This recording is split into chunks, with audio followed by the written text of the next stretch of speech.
Good afternoon मेरे प्यारे प्यारे बच्चों। चलिए आज हम लोग सॉल्व करते हैं KY PM JEE के क्वेश्चंस ऑफ स्टैंडर्ड 11th। तो सबसे पहले हम क्वेश्चन सॉल्व करते हैं सेक्शन ए का। क्वेश्चन नंबर फर्स्ट क्या कहता है? The ratio of specific charge of a proton and an alpha particle is. अब देखिए स्पेसिफिक चार्ज क्या होता है। स्पेसिफिक चार्ज हम बोलते हैं, स्पेसिफिक चार्ज को हम लोग बोलते हैं E/m। E/m E क्या है? चार्ज है और डिवाइडेड बाय मास। सबसे पहले हम E/m निकालते हैं, दैट इज E/m निकालते हैं। E/m फॉर किसके लिए? प्रोटॉन के लिए। प्रोटॉन्स को क्या बोलते हैं हम? H+ से डिनोट करते हैं प्रोटॉन्स को।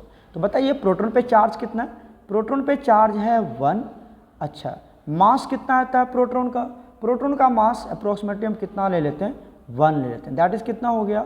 1 हो गया। ये बात पता चला आपको? ये बन गया इक्वेशन फर्स्ट।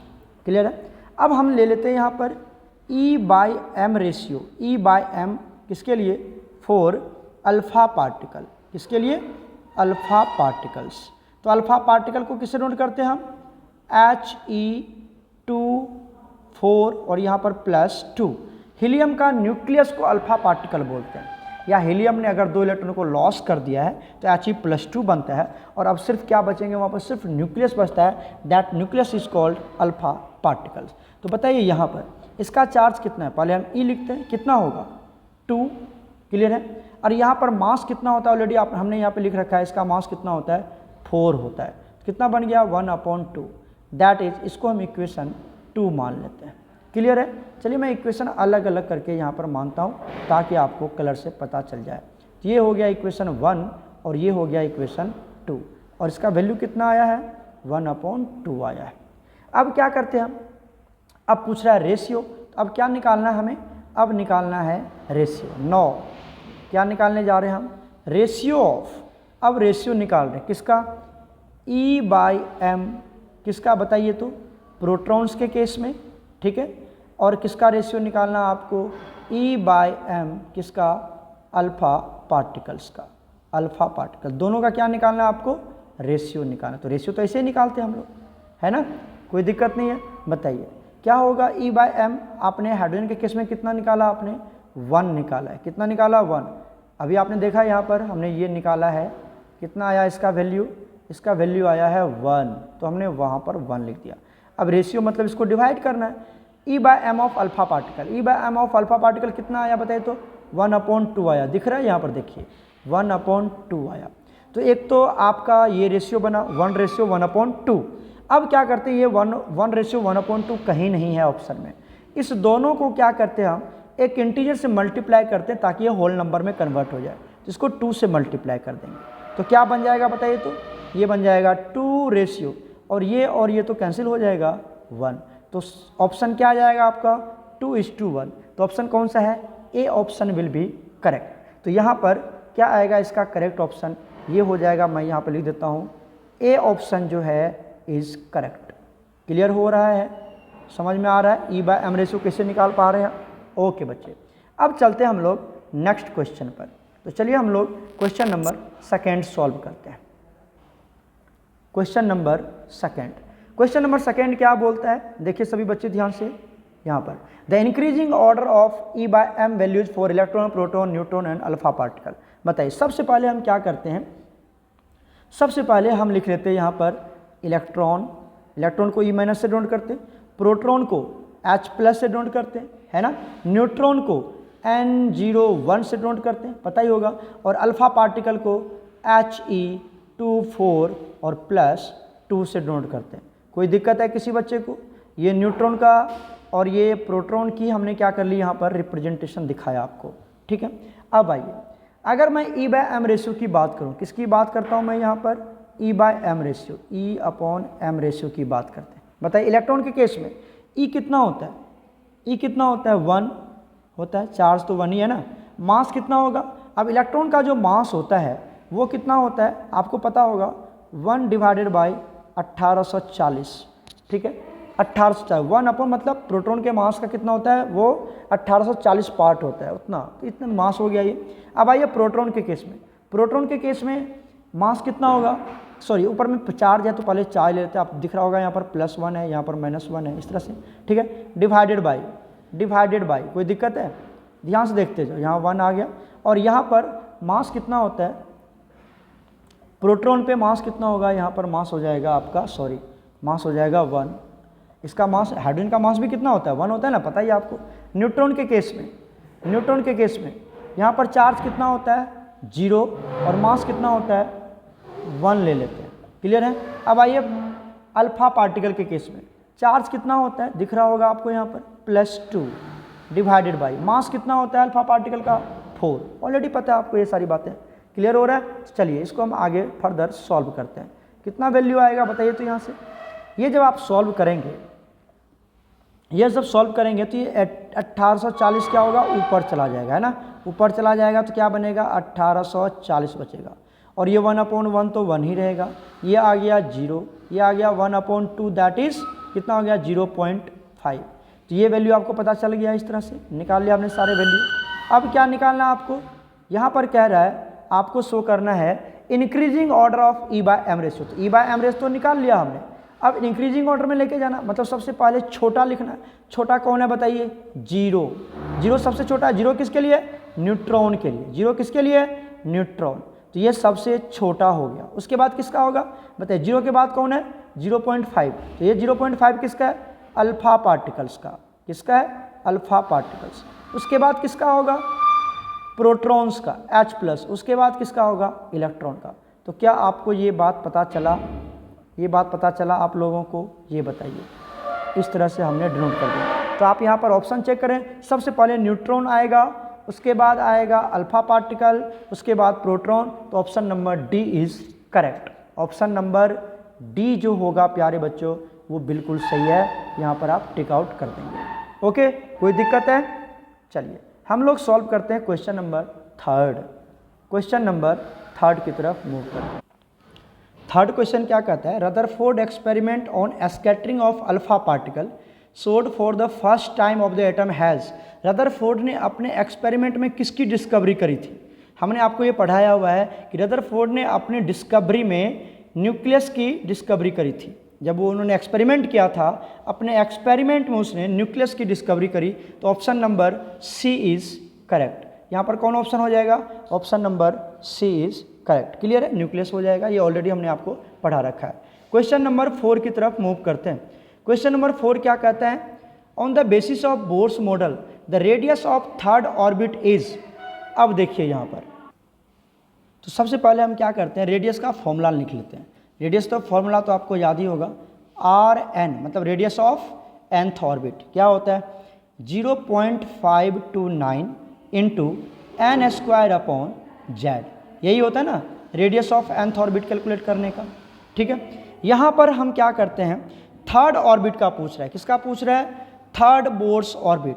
तो सबसे पहले हम क्या निकाल लेते हैं, यहाँ से R3 निकाल लेते, मतलब R3 निकालेंगे, तो क्या बनेगा 0.529 इंटू एन की वैल्यू क्या है 3 है ना, 3rd ऑर्बिट पूछ रहा है, तो 3 का स्क्वायर डिवाइडेड बाई, अब आपको जनरली क्या लेना है यहाँ पर हाइड्रोजन, या आप ऐसे जेड ही रख दो, तो क्या बन जाएगा ये बन जाएगा 9 into 0.529 divided by Z, clear है। ये बन गया हमारा एक R3, हमने रेडियस ऑफ 3rd ऑर्बिट निकाल ली, कोई दिक्कत नहीं है। उसके बाद क्या करते हैं हम, अब ये यहाँ पर आप चेक करेंगे ऑप्शन, तो यहाँ पर पूछ रहा है कि हर इसकी जो 3rd ऑर्बिट की जो वैल्यू होगी वो 1st ऑर्बिट के रेस्पेक्ट में क्या होगी, 1st ऑर्बिट के रेस्पेक्ट में क्या होगी। तो इसका मतलब है कि हमें यहाँ पर क्या निकालना पड़ेगा, यहाँ पर हमें R1 भी निकालना पड़ेगा, क्योंकि हर में ऑप्शन में दे रखा है कि 3 times 4 times 5 times with respect to the 1st orbit, इस तरह से दे रखा है रेडियस ऑफ 1st ऑर्बिट। तो पहले हम R1 भी निकाल लेते हैं। R1 कैसे निकालेंगे बताइए, 0.529 इंटू 1 का स्क्वायर डिवाइडेड बाई जेड, तो क्या बन जाएगा ये 0.529 डिवाइडेड बाई जेड ही हो जाएगा, है ना। अब इस दोनों के बीच में क्या रिलेशन है चेक करें, तो देखिए अगर मैं इसको बाहर निकालूँ, मैं कलर से डिनोट करता हूँ यहाँ पर, ये 9 को अगर आप बाहर निकाल लो, 9 को बाहर निकाल लो। तो ये जो आपने लिखा है 9 इंटू 0.529 डिवाइडेड बाई जेड, ठीक है, ये जो है ये आपका क्या है, R1 है, यही तो है R1, देखिए यही है ना R1, यहाँ पे R1 लिखा हुआ है, तो ये R1 है। तो R1 जो है ये आपका R1 है, और ये किसकी वैल्यू है, ये R3 की वैल्यू है, और ये क्या है तुम्हारा, ये जो ब्रैकेट में ये क्या है R1। तो बताइए R3 क्या हो गया, R3 हो गया 9 इंटू R1, मतलब 9 times of radius of first orbit. तो 9 times of radius of first orbit कौन सा होगा, option number D is correct. Option number D क्या है यहाँ पर, बिल्कुल सही है, समझ में आ रहा होगा, इस तरह से आप निकाल लेंगे। अब चलते हैं हम लोग क्वेश्चन नंबर 5 की तरफ। क्वेश्चन नंबर 5 क्या कहता है, ध्यान से देखिए। क्वेश्चन नंबर 5 कहता है for any hydrogen like atom the ratio of velocities of electron in first, second and third orbit is v1, v2, v3 will be. अब ये रेडियस है, सॉरी यहाँ पर वेलोसिटी की आपको क्या निकालनी है, रेशियो निकालनी है। कौन सी velocity, velocity in first orbit, velocity in second orbit, velocity in third orbit, और ये आपको निकाल के उसके बीच का रेशियो भी निकालना है। तो चलिए बताइए वेलोसिटी ऑफ nth ऑर्बिट क्या होता है, पहले हम निकाल लेते हैं वेलोसिटी ऑफ nth ऑर्बिट क्या होता है, 2 इंटू 10⁻6, उसके बाद Z/n मीटर पर सेकेंड होता है, ठीक है। तो ये निकल गया 2 इंटू 10⁻6 Z/n मीटर पर सेकेंड, ये वेलोसिटी हो गया।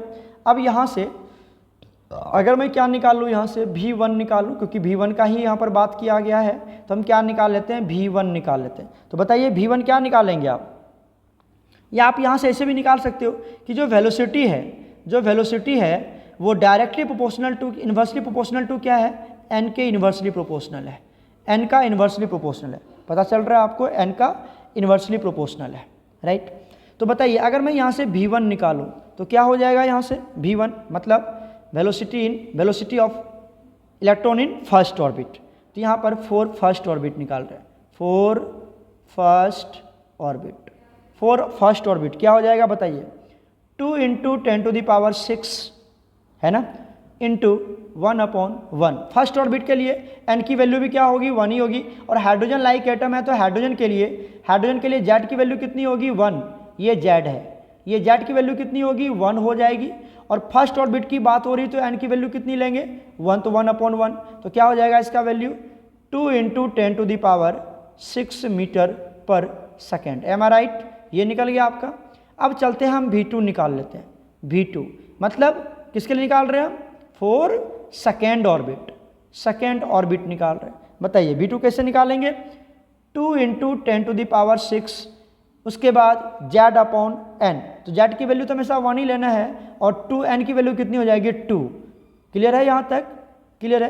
तो ये बना लिया हमने इक्वेशन फर्स्ट, और ये बना लिया इक्वेशन सेकेंड। अब आइए हम निकाल लेते हैं यहाँ से v3 निकाल लेते हैं, क्या होगा, v3 मतलब velocity for third orbit, velocity of electron in third orbit, पढ़ा रखे हम ये सारी बातें आपको। कितना होगा, 2 इंटू 10⁻6 और इंटू 1/3 हो जाएगा, n की वैल्यू 3 है, और z की वैल्यू हमेशा क्या होगा, 1 ही होगा। तो बताइए अब इसका रेशियो निकालते हैं, आपसे क्या पूछा जा रहा है, रेशियो, तो हम निकाल लेते हैं यहाँ से v1 ratio, v2 ratio, v3। Clear है, क्या निकलेगा बताइए। अब देखिए यहाँ पर 2.2 इंटू ये वाला पार्ट बिल्कुल कैंसिल आउट हो जाएगा जब डिवाइड करेंगे तो, है ना, ये सब का क्या हो जाएगा, कैंसिल आउट हो जाएगा, तो क्या बचेगा, एक जगह 1 बचेगा, रेशियो यहाँ पर क्या बचेगा, ध्यान से देखो, मैं कलर चेंज करके दिखा रहा हूँ, यहाँ पर एक होगा 1, यहाँ पर हो जाएगा 1/2, यहाँ पर हो जाएगा 1/3, तो क्या क्या आएंगे, 1 रेशियो 1/2 रेशियो 1/3 आएगा इस तरह से। तो चेक कर ले कौन सा ऑप्शन सही है, option number B is correct. तो ऑप्शन नंबर बी में आपको ये ऑप्शन दिख रहा होगा कि यहाँ पर 5 का क्या हो जाएगा, मैं नीचे लिख देता हूँ, बी ऑप्शन जो है बिल्कुल करेक्ट है। क्लियर हो गया। अब चलते हैं हम लोग क्वेश्चन नंबर 6 की तरफ। क्वेश्चन नंबर 6 क्या बोलता है, देखिए, the volume of nucleus is about, ये तो हमने आपको क्लास में पढ़ाया था, याद कीजिए, वॉल्यूम ऑफ न्यूक्लियस कितना होता है, 10⁻15 टाइम्स ऑफ दैट एटम, -15 होगा, -15 टाइम्स ऑफ दैट एटम हो जाएगा।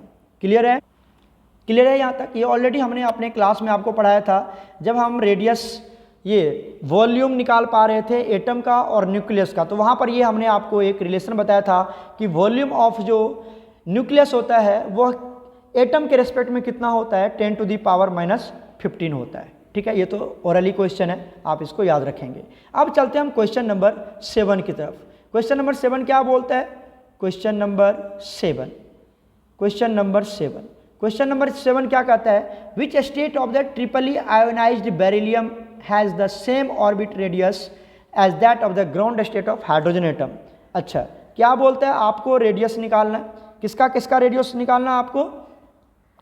रेडियस निकालना आपको यहाँ पर बेरिलियम का। तो Rn, पहले हम Rn लिख लेते हैं। Rn का वैल्यू क्या होता है बताइए? Rn का वैल्यू होता है 0.529, ये वैल्यू हमेशा याद रखें, n²/z, यही तो होता है। ठीक है, अब हम किसके लिए निकालते हैं Rn? पहले निकाल लेते हैं हम ट्रिपली आयोनाइज्ड बेरिलियम आयन। ट्रिपली आयोनाइज्ड मतलब बेरिलियम के ऊपर क्या होगा? +3 चार्ज होगा, बेरिलियम के ऊपर +3 चार्ज होगा। बताइए इसका बेरिलियम का एटॉमिक नंबर कितना होता है? Hydrogen, helium, lithium, beryllium, atomic number होता है 4। तो बताइए यहाँ पर अगर मैं निकालूँ R4 निकालें, क्या निकाला यहाँ से? R4, जेड की वैल्यू 4 है, तो क्या निकलेगा? या आप ऐसे निकाल दो, R4 नहीं, रेडियस 4 बेरिलियम ऐसे बोलेंगे, सॉरी क्या बोलेंगे इसको? रेडियस 4 बेरिलियम, रेडियस 4 बेरिलियम निकाल लेते हैं, रेडियस 4 बेरिलियम एटम। बताइए क्या होगा? क्या लिखेंगे? 0.529 इंटू, अब यहाँ पर n की वैल्यू क्या है वो तो हमें पता नहीं, किस ऑर्बिट के लिए पूछा जा रहा है ये तो हमें नहीं पता है, तो सीधा लिख देते हैं n² डिवाइडेड बाय जेड का वैल्यू कितना है? 4, ये तो मैंने अभी तुमको बताया हुआ है। राइट, क्लियर हो गया? ये बेरिलियम एटम के लिए हमने निकाला। उसके बाद दूसरा केस क्या बोलता है?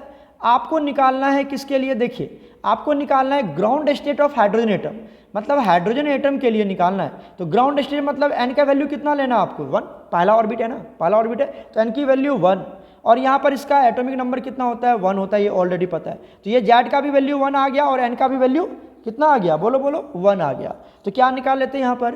अब इसका रेडियस निकाल लेते हैं, मतलब रेडियस 4 किसके लिए निकाल रहे हैं? हाइड्रोजन एटम, और इन ग्राउंड स्टेट क्या निकालेंगे बताइए? 0.529 इंटू n², n की वैल्यू कितनी होगी? अब n की वैल्यू कितनी है बताइए? 1 ही है, 1 का स्क्वायर डिवाइडेड बाय, क्यों n का वैल्यू 1 है? क्योंकि ग्राउंड स्टेट बोल रहा है, जेड का वैल्यू तो 1 ही होगा, तो ये तो 1² 1 ही हो रह गया, तो बस कितना आ गया वैल्यू? 0.529 ही रह गया। कोई दिक्कत है? ये इक्वेशन 2 बन गया, कोई दिक्कत? कोई दिक्कत नहीं है। अब यहाँ पर आपको क्या करने जा रहा है? अब ये दोनों रेडियस कर रहा है, which state of the triple will be same has the same orbit ratio, same हो जाएगा। सेम होने के लिए क्या करेंगे बताइए? हम इक्वेशन 1 और इक्वेशन 2 को इक्वल कर देते हैं। बताइए क्या होगा? सेम करने के लिए फॉर द सेम रेडियस, अगर इसका रेडियस सेम होना है तो equation 1 will be equal to equation 2, तो 0.529 into n²/4 is equal to 0.529। अब बताइए, अब हम एक बात बताएं, ये दोनों कब बराबर होगा? ये 0.59 और ये जो वैल्यू है ये कब 0.259 के बराबर हो जाएगा? जल्दी बताओ। दिख रहा है आप लोगों को स्क्रीन? देखिए, ये इसके बराबर कब हो जाएगा? श्योर है, अगर ये 4 और 4 कैंसिल हो जाएगा तो 1 हो जाएगा, और 1 से मल्टीप्लाई करेंगे तो इतना हो जाएगा। तो 4 के लिए n की वैल्यू कितनी रखनी पड़ेगी? 2। n की वैल्यू कितनी रखनी पड़ेगी? 2, तभी तो 2² 4 आ जाएगा, 4 4 कैंसिल हो जाएगा, तो n की वैल्यू कितनी हो जाएगी यहाँ पर? 2 हो जाएगी। तो प्यारे बच्चों, ऑप्शन कौन हो जाएगा यहाँ पर? B option is correct, B option is correct. Clear है ना? समझ में आया? पहले आप बेरिलियम का निकाल लीजिए, वहाँ पर n पता नहीं तो n की n ही रहने देंगे। हाइड्रोजन 4 ग्राउंड स्टेट आप निकाल लीजिए, दोनों को इक्वल कर दीजिए, n का वैल्यू निकाल लीजिए। ओके, क्लियर हो गया? बहुत ईजी क्वेश्चन था। अब हम चलते हैं क्वेश्चन नंबर 8 की तरफ। क्वेश्चन नंबर 8 क्या बोलता है? Number of waves produced by an electron in 1 complete revolution in nth orbit, क्या होगा यहाँ पर इसकी वैल्यू? तो आप एक बात समझें, मैं यहाँ पर लिखवा देता हूँ, आपको मेंशन कर देता हूँ, और आंसर ऑटोमेटिकली आ जाएगा। इसका आंसर होगा number of waves number of wave produced, number of wave produced must be equal to या is equal to number of orbit in which electron revolve, ठीक है, समझ में आया। Number of wave produced is equal to, एक second बच्चे, number of wave produced is equal to क्या हो जाएगा, is equal to number of orbit in which electron revolve. मतलब आप क्या बोल सकते हैं कि अगर electron, if electron revolves in nth orbit, किसमें रिवॉल्व कर रहा है वो, nth ऑर्बिट में, देन क्या होगा बताइए, number of wave emitted, number of wave produced कितना हो जाएगा, कितना वेव प्रोड्यूस करेगा वो बताइए जल्दी से, n। अगर वो nth ऑर्बिट में है तो कितना वेव प्रोड्यूस करेगा, n वेव प्रोड्यूस करेगा। समझिए ध्यान से, अगर वो nth ऑर्बिट में है तो n वेव प्रोड्यूस करेगा। मतलब अगर वो सेकेंड ऑर्बिट में है, मतलब अगर n की वैल्यू 1 है तो कितना वेव प्रोड्यूस करेगा, नंबर ऑफ वेव कितना हो जाएगा 1। अगर n की वैल्यू 5 है तो नंबर ऑफ वेव कितना हो जाएगा 5, और अगर n की वैल्यू n है तो नंबर ऑफ वेव कितना हो जाएगा n। तो यहाँ पर आप चेक करें क्या बोलते हैं, number of wave produced by an electron in one complete in nth orbit, nth orbit में तो कितना वेव प्रोड्यूस करेगा, n वेव प्रोड्यूस करेगा। क्लियर हो गया ना यहाँ तक, कोई दिक्कत है किसी बच्चे को, समझ में आ रहा है आप लोगों को, तो n वेव प्रोड्यूस करेगा यहाँ पर, जब वो किस में होगा, nth ऑर्बिट में हो जाएगा। तो correct option is a is correct option. चलिए अब हम चलते हैं क्वेश्चन नंबर 9 पर। क्वेश्चन नंबर 9 हम लोग सॉल्व करते हैं। क्वेश्चन नंबर 9 क्या कहता है, क्वेश्चन नंबर 9 कहता है which of the following is discreted in Bohr's theory. Bohr's theory में क्या डिस्क्रीट है, क्या फिक्स है, क्या फिक्स है। तो बोर्स थ्योरी की एक कहानी आता है, मैंने आपको पढ़ा रखा है। बोर्स ने अपनी थ्योरी में एक पोस्टुलेट दिया हुआ था कि एंगुलर मोमेंटम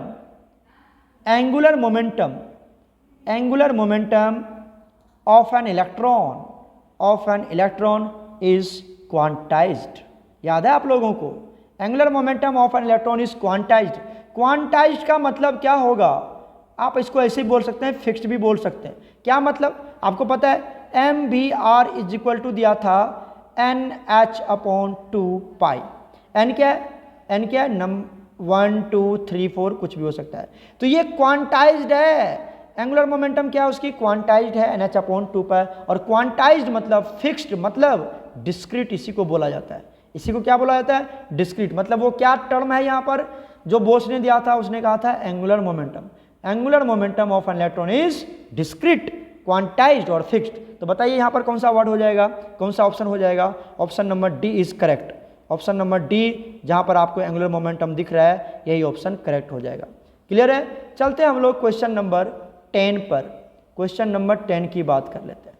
क्वेश्चन नंबर 10 देखिए क्या कहता है question number 10, which one of the following represent the electronic configuration of the most electropositive elements.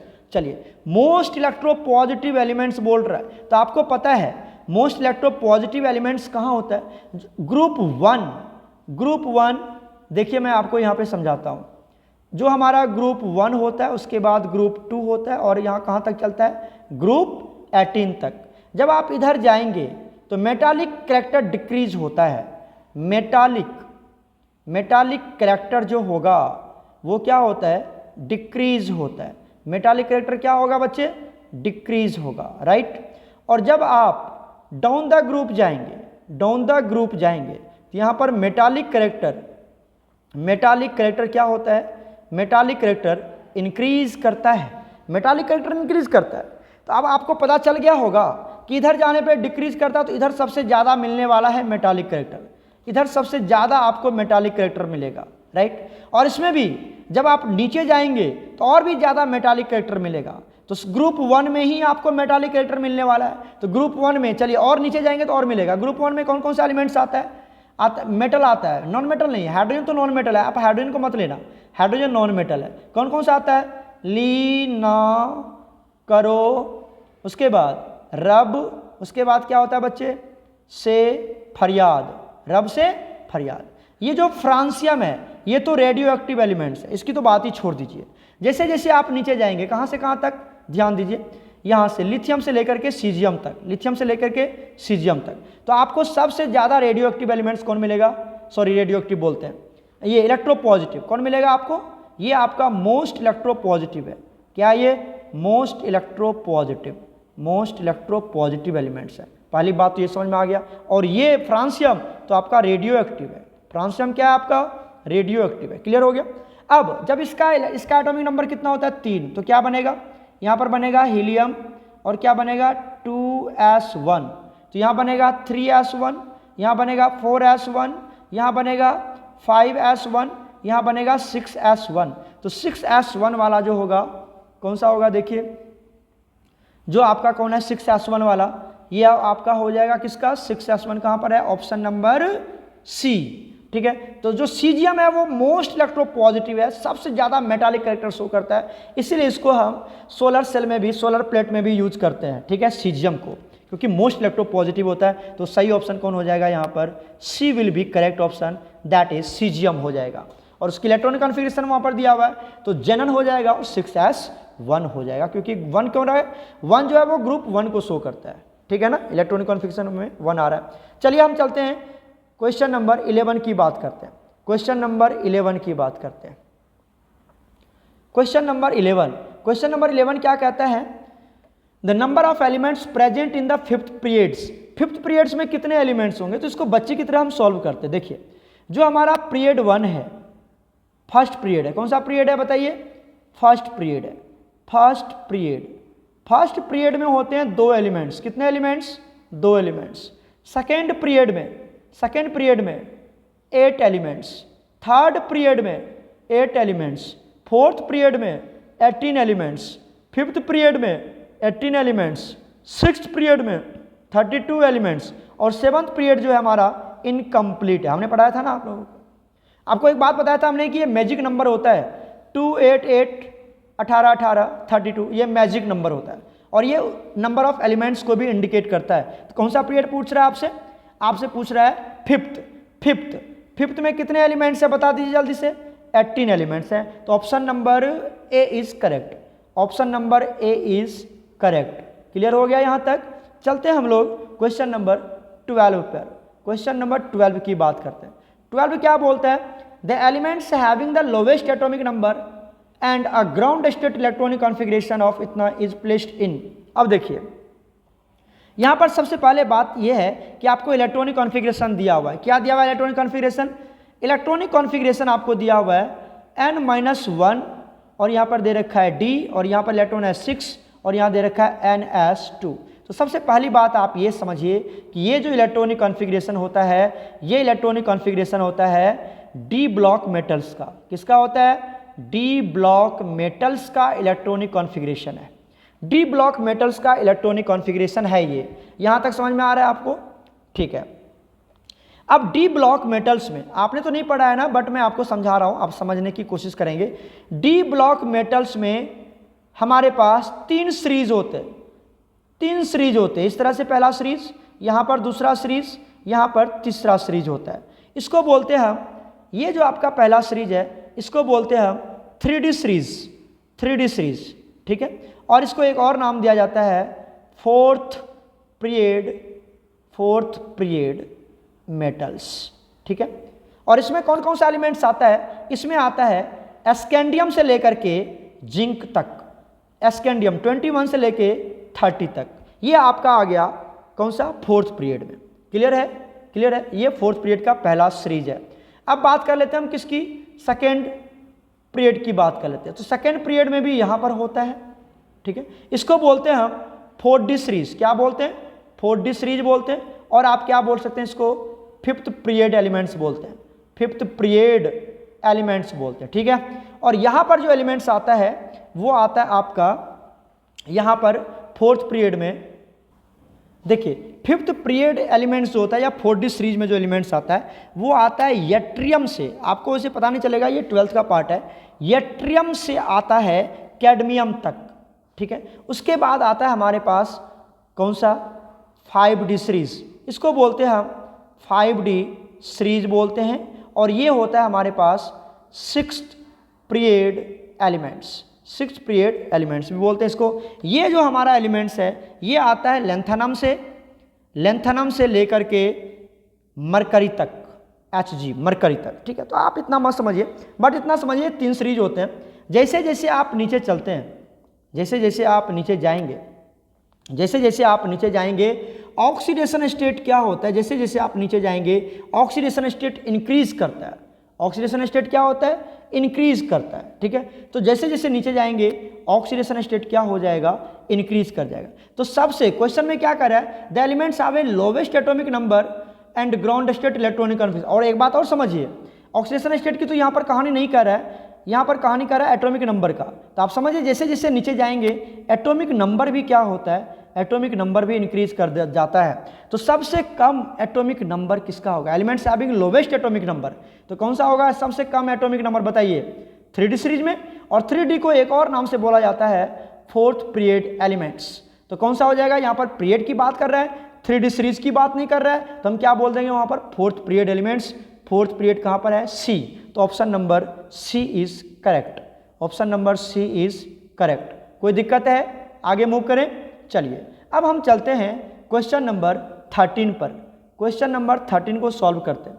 Question number 13 क्या बोलता है, in the periodic table the metallic character of the element. अब आपको पता है, अभी मैंने बातें करी थी अपने लेक्चर में कि जैसे आप इधर जाएंगे, ठीक है, तो मेटालिक कैरेक्टर क्या होगा, मेटालिक कैरेक्टर क्या होता है बच्चे, डिक्रीज करता है। और जैसे आप डाउन द ग्रुप जाएंगे तो क्या होगा, मेटालिक कैरेक्टर, अभी बताया था ना मैंने आपको, मेटालिक कैरेक्टर क्या होता है, इंक्रीज करता है। तो बताइए यहाँ पर क्या बोलते हैं, in the period the periodic table the metallic character क्या होने वाला है, बताइए। ऑप्शन नंबर बी देखिए, increases from down the group, नीचे जाएंगे डाउन द ग्रुप, तो मेटालिक कैरेक्टर क्या होता है, इंक्रीज करता है। दूसरा क्या कर रहा है, डिक्रीजेज अक्रॉस द पीरियड, और अक्रॉस द पीरियड इसी को पीरियड बोलते हैं, इसी को बोलते हैं अलोंग द पीरियड या अक्रॉस द पीरियड, ठीक है। तो वो क्या होता है, डिक्रीज होता है। तो option number B is perfectly correct. Okay, चलते हैं हम लोग क्वेश्चन नंबर 14 पर। क्वेश्चन नंबर 14 सॉल्व करते हैं। चलिए क्वेश्चन नंबर 14 क्या बोलता है, nucleus of elements contain 9 proton, it's valency will be. ये तो बहुत इजी क्वेश्चन है। अच्छा बताइए, नंबर ऑफ प्रोटॉन्स कितना दिया हुआ है आपको, प्रोटॉन दिया हुआ है 9, और यही नंबर ऑफ प्रोटॉन को ही क्या बोल देते हैं हम, नंबर ऑफ प्रोटॉन को क्या बोल देते हैं हम, नंबर ऑफ प्रोटॉन्स को बोल देते हैं एटॉमिक नंबर।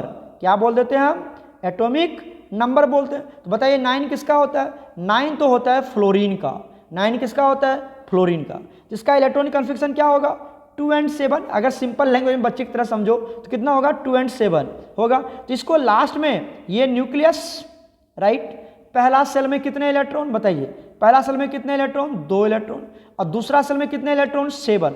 अब इसको 8 पूरा करने के लिए कितने इलेक्ट्रॉन लेने पड़ेंगे, 8 इलेक्ट्रॉन पूरा कंप्लीट, 8 7 है ही तो 1 इलेक्ट्रॉन लेना पड़ेगा। और 8 पूरा करने के लिए जितना इलेक्ट्रॉन कोई भी एटम लॉस और गेन करता है उसी को वैलेंसी बोलते हैं। तो वैलेंसी पूरा करने के लिए, मतलब ऑक्टेट पूरा करने के लिए इसको 1 इलेक्ट्रॉन चाहिए, तो वैलेंसी की वैल्यू कितनी हो जाएगी, 1।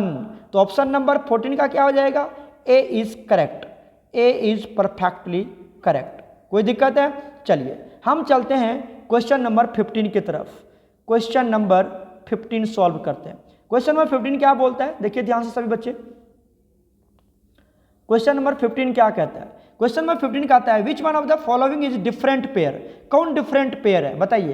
पहला ऑप्शन दे रखा है यहाँ पर लिथियम, और दूसरा क्या दे रखा है, सोडियम। तो आपको पता है लीना करो रब से प्रयाद, तो ये जो आ जाता है ये किस में आ जाता है, ग्रुप 1 में आ जाता है। तो ये सेम प्रॉपर्टी शो करेगा, है ना। अब देखिए ऑप्शन बी में चलते हैं। बी में क्या दिया हुआ है आपको, बेरिलियम और बेरिलियम एंड बेरियम। आपको पता है बेटा मांगे कार स्कूटर बाप राजी वाला कहानी है ये। तो कौन हो गया, ग्रुप 2, तो इसकी भी प्रॉपर्टी सिमिलर होगी। अब आइए चलते हैं हम सी वाला ऑप्शन में, सी वाला में और एक डी वाला में। डी वाला में क्या है, नाइट्रोजन है, उसके बाद एस्टेटाइन है ना। तो यहाँ पर क्या है, ये नाइट्रोजन किस में आता है, ग्रुप 15 में आता है। तो क्या होता है, नेपाल पाकिस्तान ऑस्ट्रेलिया, नेपाल पाकिस्तान ऑस्ट्रेलिया, नेपाल और ऑस्ट्रेलिया है ना, ये सेम ग्रुप 15 का है। तो यहाँ पर क्या दे रखा है ये, अब देख लेते हैं सी में, तो सही ऑप्शन तो सी ही होना चाहिए, ऑक्सीजन और एस्टेटाइन, ऑक्सीजन और एस्टेटाइन। ऑक्सीजन जो है वो ग्रुप 16 का एलिमेंट्स है और एस्टेटाइन ग्रुप 17 का एलिमेंट्स है, तो अलग कौन सा है, सी। तो सही ऑप्शन क्या हो जाएगा यहाँ पर, सही ऑप्शन हो जाएगा सी। कोई दिक्कत है किसी बच्चे को, समझ में आ रहा है? चलिए अब हम चलते हैं यहाँ से क्वेश्चन नंबर 16 पर, क्वेश्चन नंबर 16 सॉल्व करते हैं। क्वेश्चन नंबर 16, क्वेश्चन नंबर 16 क्या बोलता है, elements having highest ionisation potential, IP मतलब ionisation potential, ionisation energy value is. अच्छा, अब आपको पता है कि इनर्ट गैस जो होता है उसकी आयनाइजेशन एनर्जी, क्योंकि वो फुल्ली फिल्ड होता है, इनर्ट गैस में सबके लास्ट इलेक्ट्रॉन में, लास्ट एलिमेंट सेल में कितने इलेक्ट्रॉन्स होते हैं, 8 इलेक्ट्रॉन्स होते हैं, सबके लास्ट में 8 इलेक्ट्रॉन्स होते हैं ना, 8 इलेक्ट्रॉन्स, तो वो फुल्ली फिल्ड है। अब फुल्ली फिल्ड से इलेक्ट्रॉन को निकलवाना बड़ी मुश्किल होता है, तो आयनाइजेशन एनर्जी की वैल्यू सबसे ज़्यादा होती है। तो inert gas have very high ionization energy. सबसे ज़्यादा पीरियोडिक टेबल में किसकी आयनाइजेशन एनर्जी होगी, किसकी ज़्यादा होगी, इनर्ट गैसेस की। अब आइए इनर्ट गैस में भी आप चेक करेंगे, यहाँ पर तो 2 गैस दे रखा है, ए में देखिए क्या दे रखा है, नियन, और बी में क्या दे रखा है, हीलियम। तो नियन और हीलियम दोनों इनर्ट गैस है, इस दोनों की आयनाइजेशन एनर्जी ज़्यादा होगी, लेकिन किसकी ज़्यादा होगी किसकी कम होगी, ये भी आपको यहाँ पर पता करनी है। तो समझिए, ऊपर में आता है हीलियम, नीचे में आता है नियोन। जब आप नीचे जाते हैं तो एटॉमिक साइज क्या होता है, एटॉमिक साइज बढ़ता है, एटॉमिक साइज क्या होता है, इंक्रीज करता है। और एटॉमिक साइज और आयनाइजेशन एनर्जी में क्या रिलेशन है, आयनाइजेशन एनर्जी उसका उल्टा हो जाता है। आपको मैंने पढ़ाया हुआ है कि ionization energy is inversely proportional to atomic size, पढ़ा है ना मैंने आपको, तो ये बात आपको याद रखनी है। तो नियोन की एटॉमिक साइज ज़्यादा है तो आयनाइजेशन एनर्जी कम होगी। तो किसकी ज़्यादा होगी, किसकी ज़्यादा होगी, सोचिए किसकी ज़्यादा होगी, सबसे ज़्यादा होने वाला है किसका, बताओ, नियोन का, सॉरी हीलियम का, हीलियम का सबसे ज़्यादा होगा।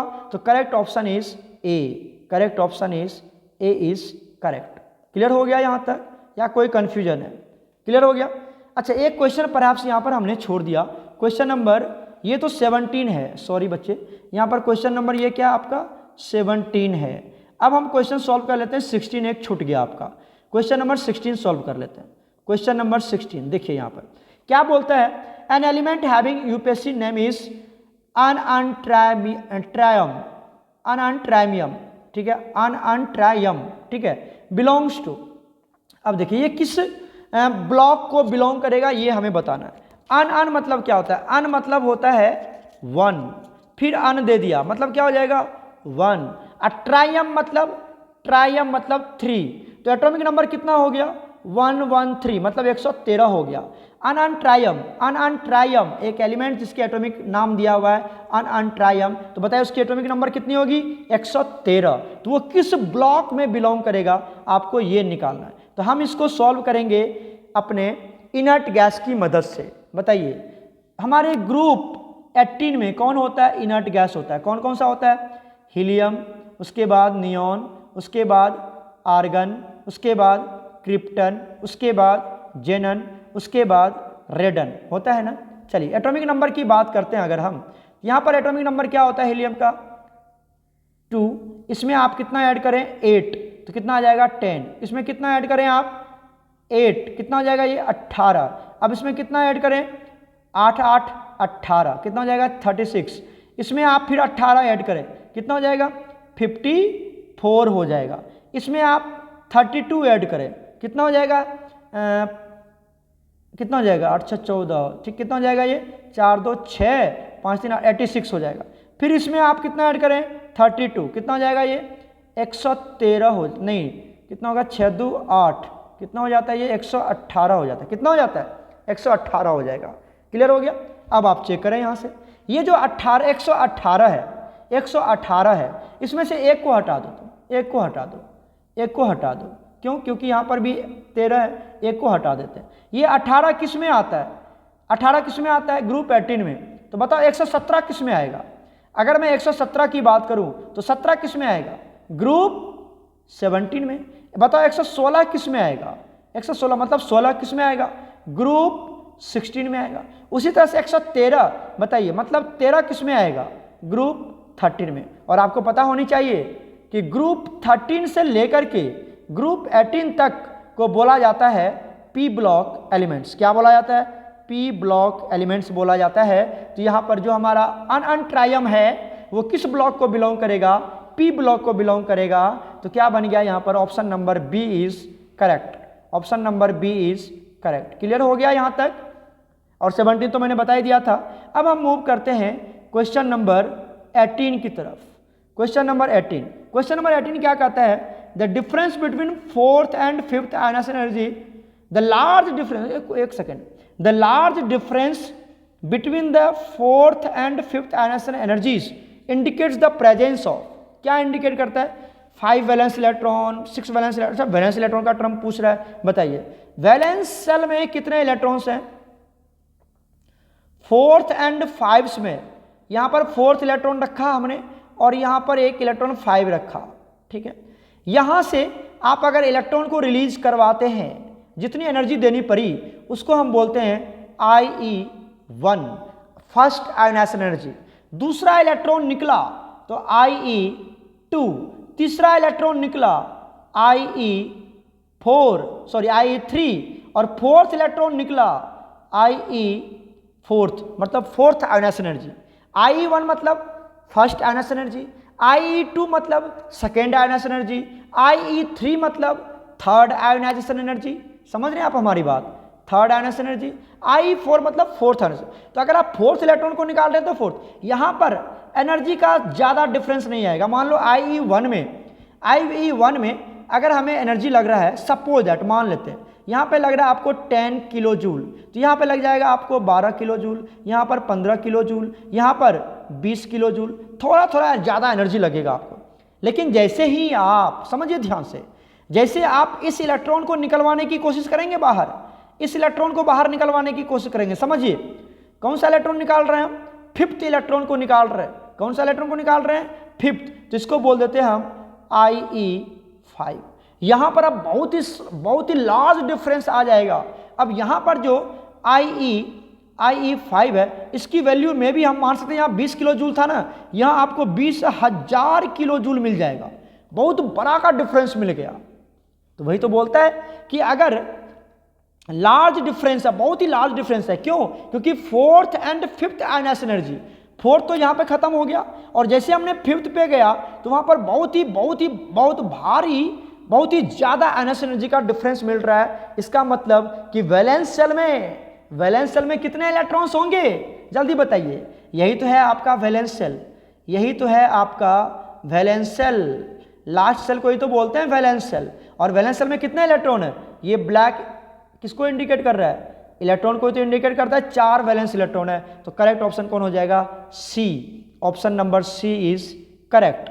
जब भी सेल चेंज होगा ना, बहुत ही लार्ज डिफरेंस होगा आयनाइजेशन एनर्जी का, बहुत ही लार्ज डिफरेंस, बहुत ही ज्यादा डिफरेंस आ जाएगा आयनाइजेशन एनर्जी में। कब? जब सेल का चेंज होने लगेगा। ये पहला सेल था, इससे इलेक्ट्रॉन निकल रहा था, कोई दिक्कत नहीं था। जैसे इस सेल में एंट्री किया, बहुत ही लार्ज डिफरेंस आ गया। इस तरह से आप याद रखिएगा, ठीक है। अब चलते हैं हम क्वेश्चन नंबर 19 पर। क्वेश्चन नंबर 19 क्या बोलता है? ध्यान से देखिए क्वेश्चन नंबर 19 क्या बोलता है। क्वेश्चन नंबर 19 कहता है विच सब atomic particle is responsible for the chemical properties of an element. ये तो आपको बहुत ईजी तरीके से पता होगा कि केमिकल प्रॉपर्टीज किस पे डिपेंड करता है। केमिकल प्रॉपर्टीज हमारा डिपेंड करेगा इलेक्ट्रॉन्स पर। किस पे डिपेंड करता है? इलेक्ट्रॉन्स पे डिपेंड करता है। तो कौन हो जाएगा यहाँ पर? Option number C is correct. Clear हो गया? इलेक्ट्रॉन। एक देख लीजिए question number 20, the atomic number of an element is equal to. Atomic number, ये तो मैंने आपको पहले भी बार समझा रखा है। एटॉमिक नंबर इक्वल टू क्या होता है? Atomic number is equal to होता है नंबर ऑफ प्रोटॉन्स। तो देखिए कौन सा ऑप्शन सही होगा? Option number is a. इसका ए ऑप्शन इज करेक्ट। तो हमने अभी क्वेश्चन नंबर 20 तक सॉल्व किया। सेक्शन ए हमने पूरा सॉल्व कर लिया है। सेक्शन बी में आपको कोई भी 5 क्वेश्चन सॉल्व करने हैं, डू एनी 5 क्वेश्चंस। तो मैं इसके पूरे का वीडियो लेक्चर आपको बना के सेंड कर देता हूं। आप तब तक इस वीडियो को वॉच करें और समझने की कोशिश करें। सभी बच्चे इसका नोट्स जरूर बनाना, क्वेश्चन प्लस उसके आंसर्स, तो ये आपका बहुत ही अच्छे तरीके से क्लियर हो जाएगा। Structure of atom and periodic table के बहुत सारे कंसेप्ट। ओके बच्चे, गॉड ब्लेस यू ऑल।